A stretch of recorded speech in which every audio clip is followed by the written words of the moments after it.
Hey, Brett, you know, the fact is Democrats keep saying there's no evidence of any problem. Nobody did anything wrong. Well, clearly there is. I mean, the evidence just keeps mounting up despite the fact that Democrats say there is none, right? Well, you're exactly right. Thanks for having me on. I will tell you that I wish I had this kind of lack of evidence when I presented cases to the grand jury. It would have been the quickest indictment I ever secured. This is, you have not, and I have not heard an honest discussion coming from the White House or from the Bidens about what's going on.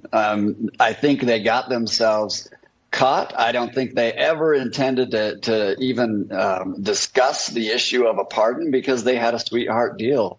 So when that falls apart, and it fell apart, let's be clear, it fell apart because there were actually two deals on the table. There was the written one, the sweetheart deal, but there was a verbal, unspoken one between the Department of Justice and Hunter Biden that really was aimed at protecting Hunter from any prosecution going forward. When you start to deal like that in deception and arrogance, all it takes is a few questions by a reasonable judge to uproot that kind of, corruption. Well, let's talk about that judge, because she obviously is going to be getting a lot more criticism over the next couple of days. People are going to say because she was appointed by Trump, she's a partisan. You can't trust what she says. It's Judge Norika. I think I'm pronouncing her name right. She was a registered Democrat for 20 years. In 2020, she changed that to an independent. She's contributed money to both Republicans and Democrats. It's going to be hard to label her as a partisan here.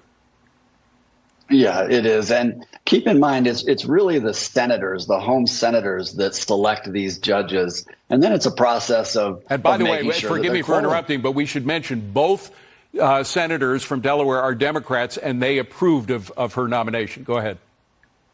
That's right. And look, politics is thrown out the window with most judges that are district court judges. These are trial judges. And the questions she's asking are so routine. They are so basic, and they are asked in every single case. For these prosecutors to go in there, what happened is they got caught. They got caught trying to run roughshod over a court. And the reason they got caught is because they do that in 99% of their cases. They're able to just push through whatever plea agreement they reach because they have so much unbridled power. But there's also the question of whether they were caught colluding with the people they were supposed to be prosecuting. That is to say, whether the fix was in because this was the president's son, the prosecutors were working almost as though he was their client. Yeah, think about this dynamic. They have said to Congress that there is an ongoing investigation of Hunter Biden, I think, so that they can protect some of their records.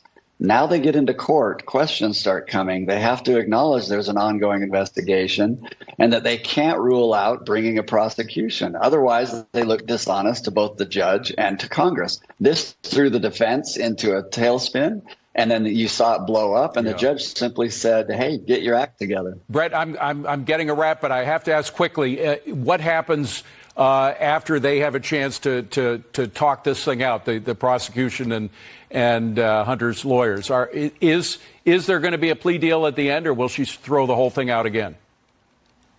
Well, both sides are intensely going to try to renegotiate a plea deal because otherwise he's already been arraigned on two charges that this judge is going to require the prosecution to pursue. Brett Tolman, great to see you, Brett. Thank you very much for that. I appreciate it. Great to see you.